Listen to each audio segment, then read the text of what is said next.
23 ways to have outstanding body language. You send people signals all day without paying attention to them. The way you move your eyes, the way you shake a hand, and so on. There are things you can do to send subconscious signals using body language that make people like you better, or at least give you the benefit of the doubt. Whenever I discuss techniques like these, there are always one or two people who feel uncomfortable with influencing someone with psychological tricks. Manipulation is not negative. Influencing is changing someone's behavior or mind. Manipulation is intentionally influencing. When you hear the word manipulation, you may immediately think of negative things. Please don't. Manipulation is not bad. People with bad intentions are bad. Example 1, manipulative sneaky person. Bad people are bad. Bad people who manipulate are problematic. An example of this, mean girl wants to reduce the social standing of sweet classmate. She tells the other classmate this person did something horrible. The class likes sweet classmate less. Sweet classmate feels sad now. Example 2, friendly manipulation.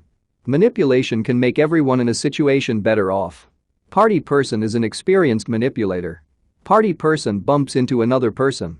Party person smiles disarmingly and apologizes, even though the other person was wrong. Party person doesn't get into a fight and has a great night. The problem with the mean girl example is not the manipulation, the problem is bad intentions and lying. My request, have good intentions. I'm assuming you will use these tricks with good intentions. Please do so. Section 1, Attitude and Body Language. The human mind is judgmental, it's what it does. It is what kept us alive during evolution. We make judgments in split seconds. Is this person a threat? Is this person attractive? Is this person useful to my social survival? Pay attention to this instinct, but never act on it without knowing the person better. The tricks below will trigger you to behave in ways that are perceived well. This section is not strictly about body language, but these attitudes will subconsciously influence your body language. Feel secure and project confidence. You can never do this 100% of the time. Plus, there are certainly cases where not seeming confident can gain you likability points, but on average, the above holds true. There are two things to consider with this point. Try to remove things that make you uncomfortable. For me, bad skin was an issue, which I solved like this. Another was clothing choice, which I solved by bringing along a girl when shopping. Train yourself to help you feel secure.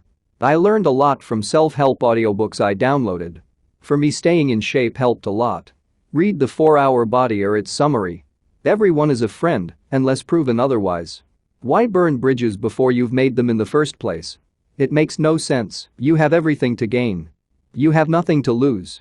You will notice soon enough if this person wants to be a good friend. Everyone deserves respect, unless proven otherwise. Again, you have everything to gain and nothing to lose by treating people with respect. That doesn't mean you should kiss boots all day. It means you shouldn't dismiss anyone or make them feel unimportant. Like everybody, until they don't deserve it. Strangers deserve to have the benefit of the doubt.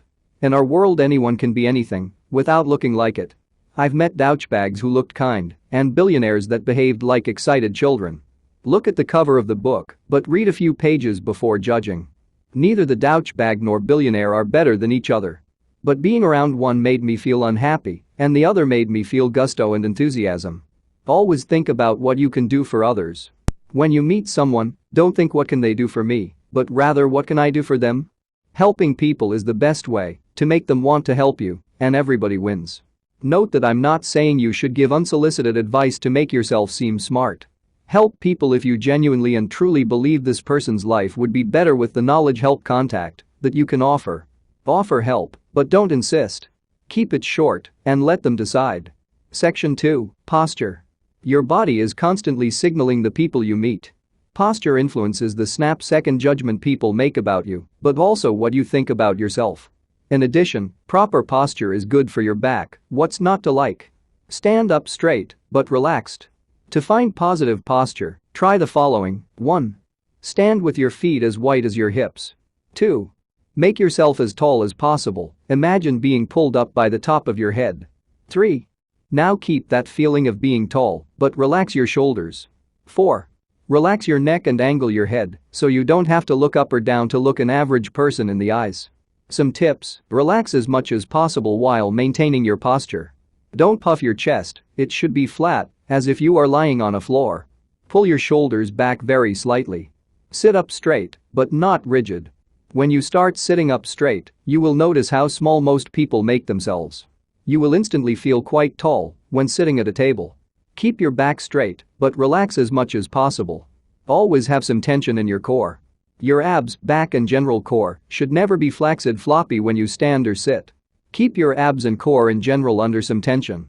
Not only does it reflect well upon your posture, but it also makes it easier to move with grace. Position your feet at about hip width apart. The stance of your feet says a lot about you. It's not an exact science, but putting your feet closer together generally signifies insecurity, whereas a wider stance indicates confidence.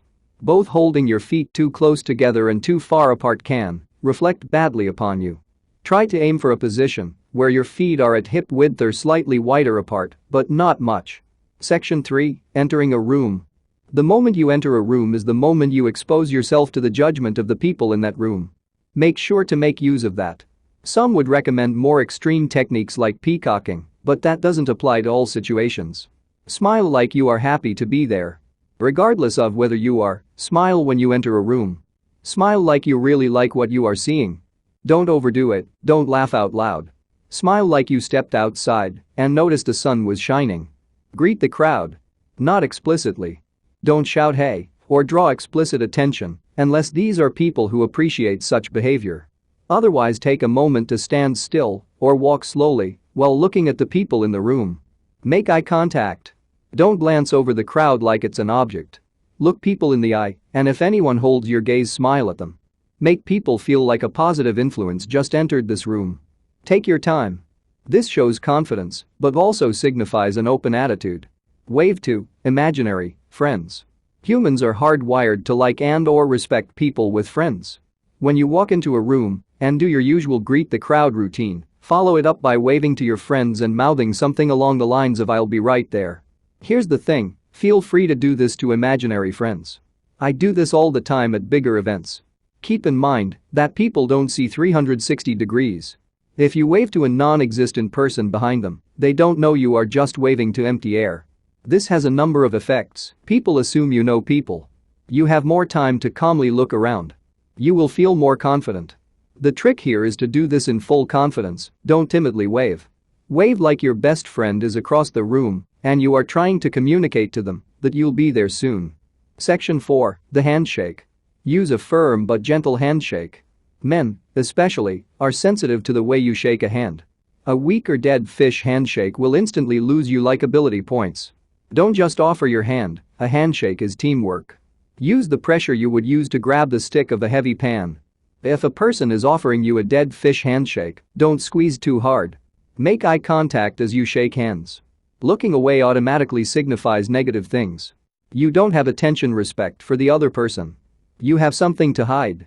Look into someone's eyes long enough to memorize their eye color. Don't stare, just observe for a moment. Smile like they made your day.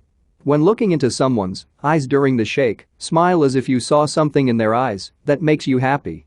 Don't laugh out loud, just smile. Section 5. Positioning. How and where you position yourself makes a difference in how you are perceived. Positioning combined with posture is very powerful. Open your stance. When you are talking to someone, position your body in such a way that you are open to them. Preferably position yourself in a vulnerable way. Don't cover your chest with your arms, don't slouch, etc. This signifies trust and comfort. Angle yourself towards the person you are speaking to. It is a subtle change, but making sure that your body is pointing to your conversational partner makes a difference. Angling away can signify fearfulness, insecurity, and mistrust. Don't lean on or against objects. Leaning on against an object, e.g. a wall, signifies passivity and possibly insecurity. Whenever you can stand up with good posture. Using the tips from the posture section, try to develop a comfortable neutral stance. When you do lean, use posture. If you do have to lean against something for whatever reason, keep good posture. Don't slouch. Section 6. Your face. Your face is an area with a lot of signaling. In fact, there is a lot of research into micro-expressions people make subconsciously. People project a lot of information without knowing it. You can use your face to signal information about yourself to people. Make your neutral face a happy face. Ever heard of resting bitch face syndrome? Some people claim their face at rest looks annoyed, angry, which makes people perceive them as a social danger. You preferably wouldn't talk to a person with that kind of an expression on their face. It says nothing about the actual person though. But it does disadvantage them. Make sure that your face at rest, e.g. when you are working on a laptop, looks relaxed, if not happy. An easy trick is to have a look on your face like something is mildly amusing to you. Don't break eye contact instantly. People have a habit of looking away if they meet a person's eyes. Try not to do this. Keep eye contact and smile. Often people will look away, though some people will hold your gaze. Doing this has multiple effects. People perceive you as more open. You will feel more confident. Please note that when you hold someone's gaze, be sure to smile. Looking impassively can be very creepy. How to smile? There is a very simple trick to smiling. Imagine you are seeing something you really like. Smiling is not about moving your face in a certain way, it is about feeling a happy feeling and letting your face express